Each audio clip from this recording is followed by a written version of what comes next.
Well, ladies and gentlemen, welcome to this edition of Off the Script with Christopher Billings. I have a guest with us today. His name is Zach Semeraro. As some of you know him, he is the next in line to fight Craig Hazard at Over the Limit for the Power Plant Championship. And I'm glad you were able to join us today, Zach. But a lot of people have a lot of questions, and one of the main questions that people always ask, and I get asked this all the time, is what is so special about Zach Semeraro? What's so special about me is I don't care what anyone thinks about me. And no matter what, the fans could be cheering for me, the fans could be booing me, Die Hard could be completely against me, which obviously he is, and not without good reason. I just don't care. All I care about is success in the business, and I'm not going to do underhanded attacks, tasks, tricks, and to get there. I'm going to win it clean in the ring and prove everybody that I am better than them. Well, one thing, and I'm glad you said that because I started commentating for the power plant right when you started your first tenor with the power plant, when you first started wrestling for the power plant. And I remember I saw this young kid with this crazy hairstyle, and everybody loved him. And then we saw this transformation just, less than 8 months later.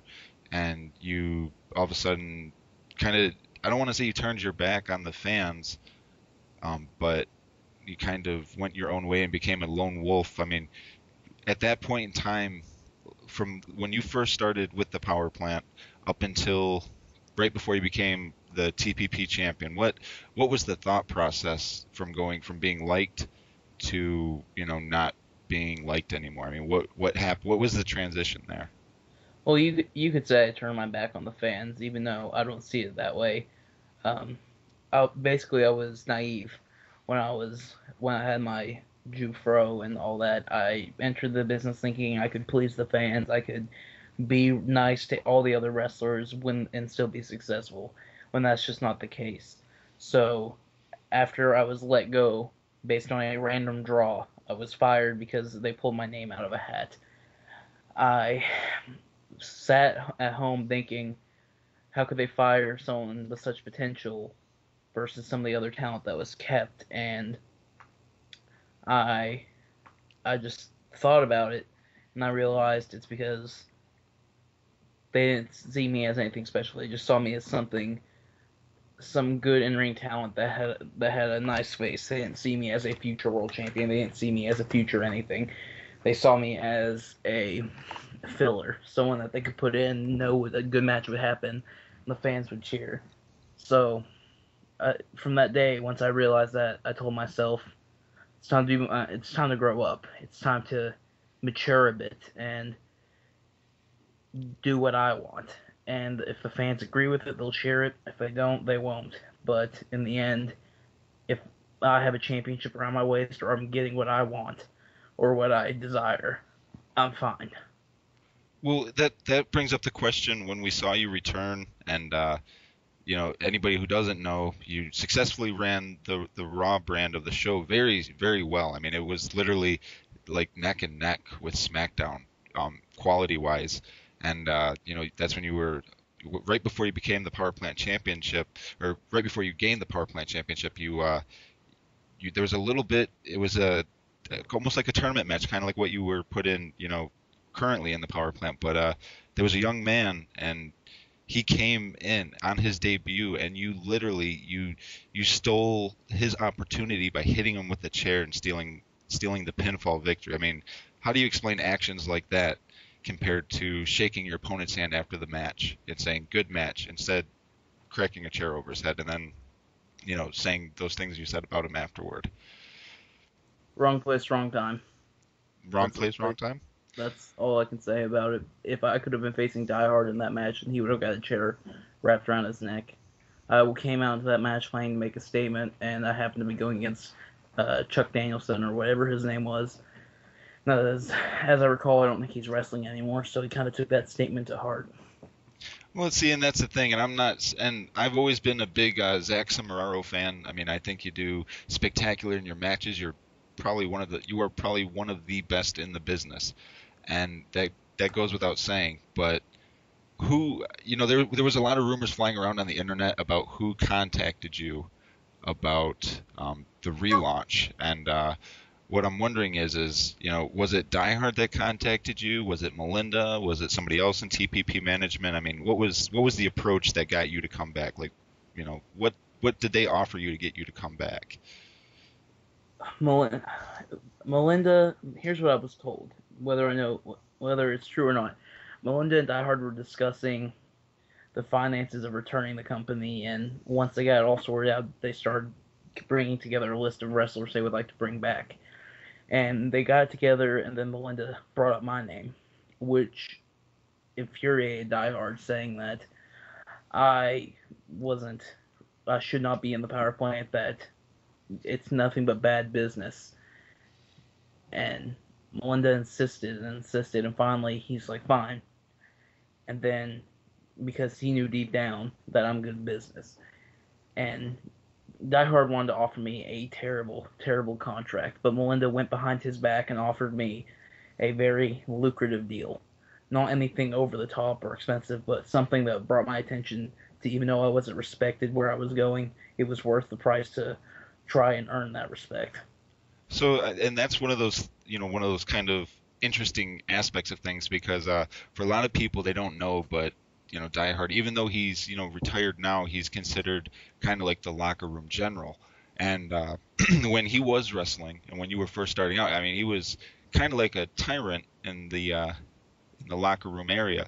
And now I see a lot of these younger gentlemen that are kind of building their way up within the in the developmental program we have now. And I see you at some of the house shows, and although you're perceived, to the fans as this horrible, horrible guy, I see you take some of these newer guys to the side and start giving them advice. And one thing in a comparison to Die Hard didn't do that. He just said you need to do this. But I've seen this. I seen this at last week's developmental show. You took a young man, Landon Sane, after his match, and you told him, things that he was doing wrong or things he could tighten up in his matches. I mean, how do you make that transition? Do you consider yourself now a leader in the locker room area? Like, do you think people look up to you now because you stood up to Die Hard, or what? I mean, As I said before, I don't know, and honestly, I do not care. I'm not a bad person. I'll never say I'm a bad person. Selfish, yes, I'm a selfish person, but not in such a way that I will take shortcuts. And what's good for me is the power plant. What's good for the power plant is up and coming superstars. If it's good for the power plant, it's good for me. It's good for my wants. And so, if I see a kid struggling with real potential, a future asset, if I'll help him out. I'll show him some things he's doing wrong. And even though one day it might come and bite me on the ass, if I'm not up to the task of putting that guy down when he comes to fight me, then that's on me. That's not, what is I'm looking to say? That's not karma or anything. That's just me not being able to go as well as I once did. so I mean, in that same retrospect, I mean, And just to elaborate on your point, to compare, I took Landon Sane, point out some things. My second or third week in the power plant, I was tossed into a steel cage with Die Hard right after a grueling match the week before, and I was injured, but I still accepted the match thinking this was my shot. I was cheap shot and then thrown into the cage repeatedly, and the match continued from there.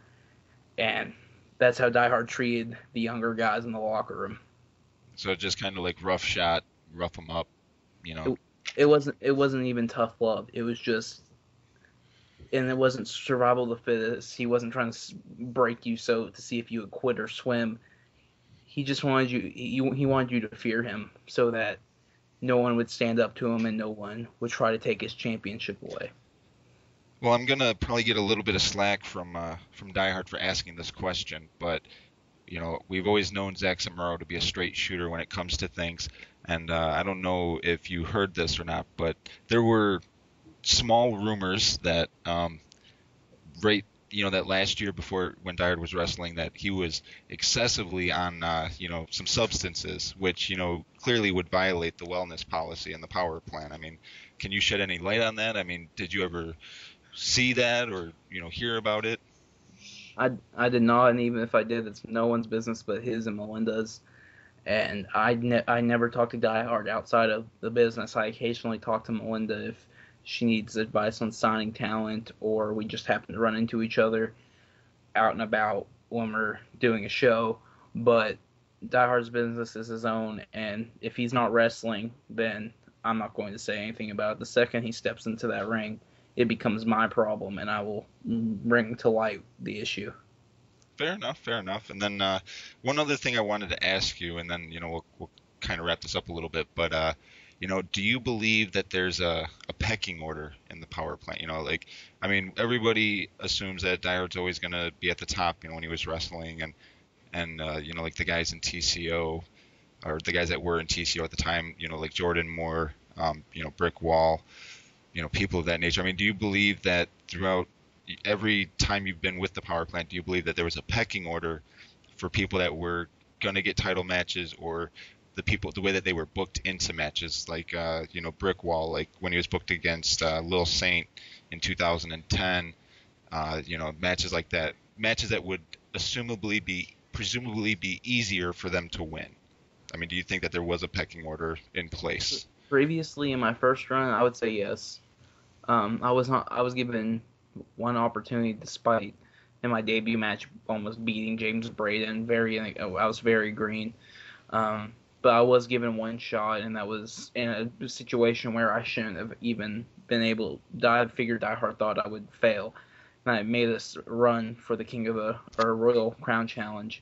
I made it to the semifinals, and after that, I did not get a shot to prove myself or anything for some time until I finally won the Hardcore Championship, and then Die Hard saw that I can go, that I'm a threat to him when I put his longtime rival, friend, whatever, through a flaming table with my muscle buster move, and then I defended against Sam Mysterio or John Incredible, one of those two, and defeated Alan Seibrecht in the first place, and he just saw someone that was finally rising above the pack, and someone that could challenge him head to head. And besides the steel cage when I was first in the thing, he cut his losses. Apparently, I'm not saying he did. I'm just saying some people perceive that he cut his losses before I could finally get my hands on him and for the title. Well, in that same retrospect, I mean, looking at your run, your every time that you've been given an opportunity and then had it taken away, like in comparison to the first time you were the power plant champion, like when you won the hardcore title, where do you and like when you held the tag team titles on your own, and we know that you're Triple Crown, the only Triple Crown champion within the power plant, and I'm first. The first and only. So Jordan Moore is actually a Triple Crown. Oh, okay. Well, see, look at this. Even Zach Semeraro does better research than I do. But I am the first. Okay. All right. Well, in the sense of that, comparing those runs to, you currently, with the matches that you've had in the tournament following up to it. Your first match, you were booked. A Die Hard booked you against Anthony Guerrero Jr. And although Die Hard's son is, his first professional wrestling match, and you didn't really pull any punches or really take it slow with him. I mean, you kept the pace, and that would be insulting, Chris. I don't care if it's a man's final match, a man's first match. You don't go into the ring and half-ass it. You go in there and give it your all. If they can't keep up, they either need to train harder, train better, learn some more stuff, or they need to get the hell out. I wasn't going to lay down for Anthony. I wasn't going to lay down for Sabbath, just like I'm not going to lay down for Hazard.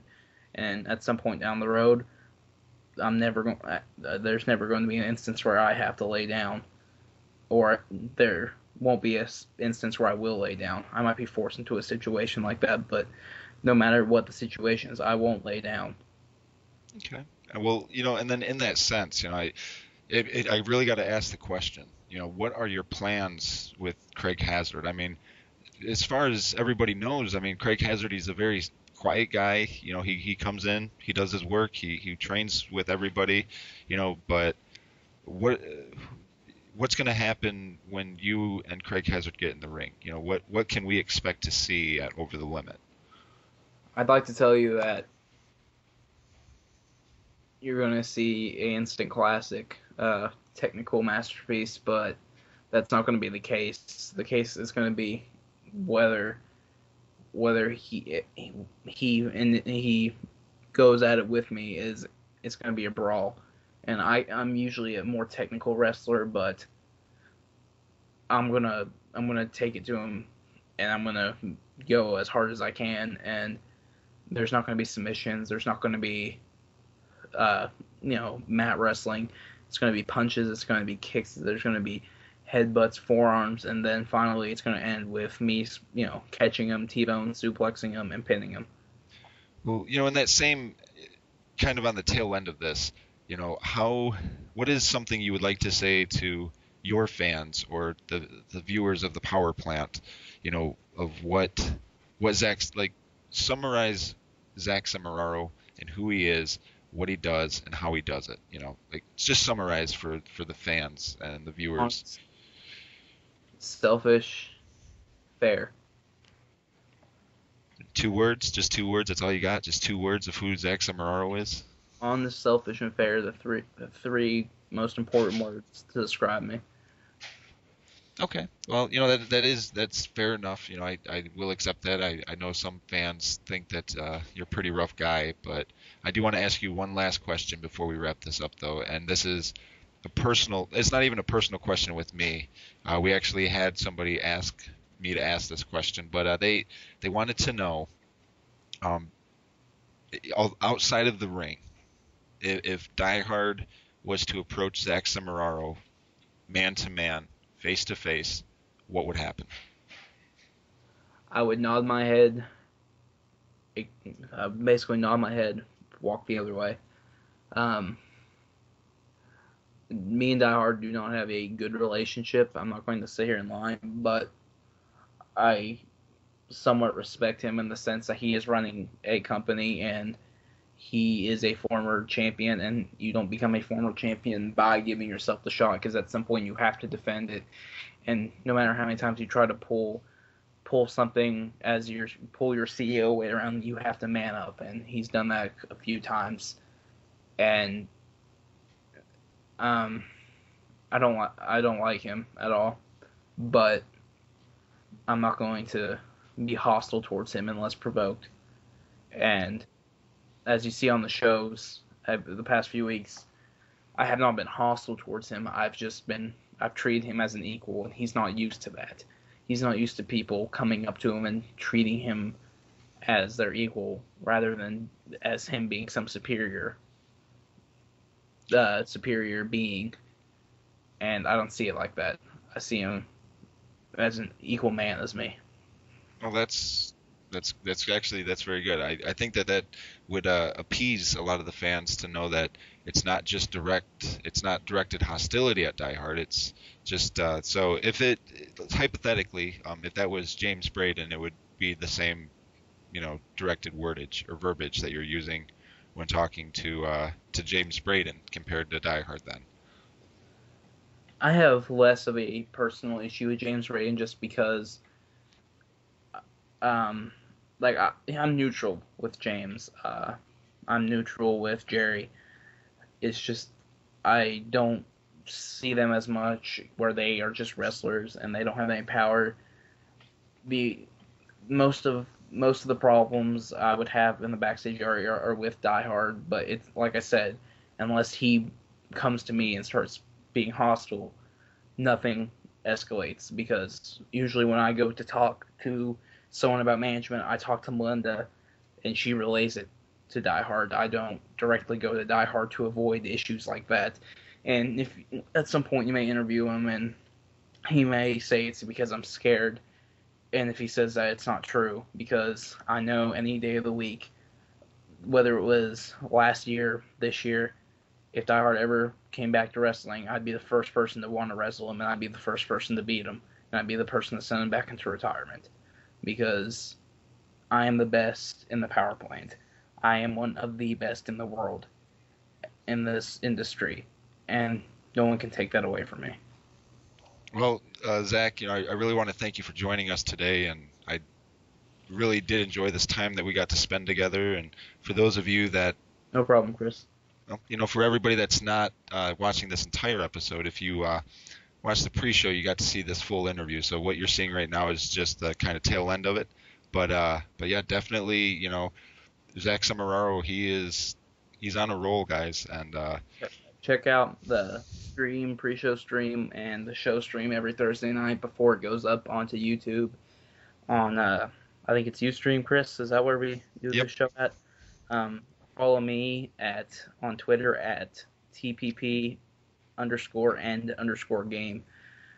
And to all you fans, if you're watching the show and rooting for me, thank you. But then again, I couldn't care less. And on that note, folks, we by the time you see this, it's going to be back onto the show. So have a good night, and thank you again for joining us, Chris, and Zach. I'm sorry about that. I hope to talk to you very soon. Sorry, Chris. Hopefully that doesn't translate to your announcing.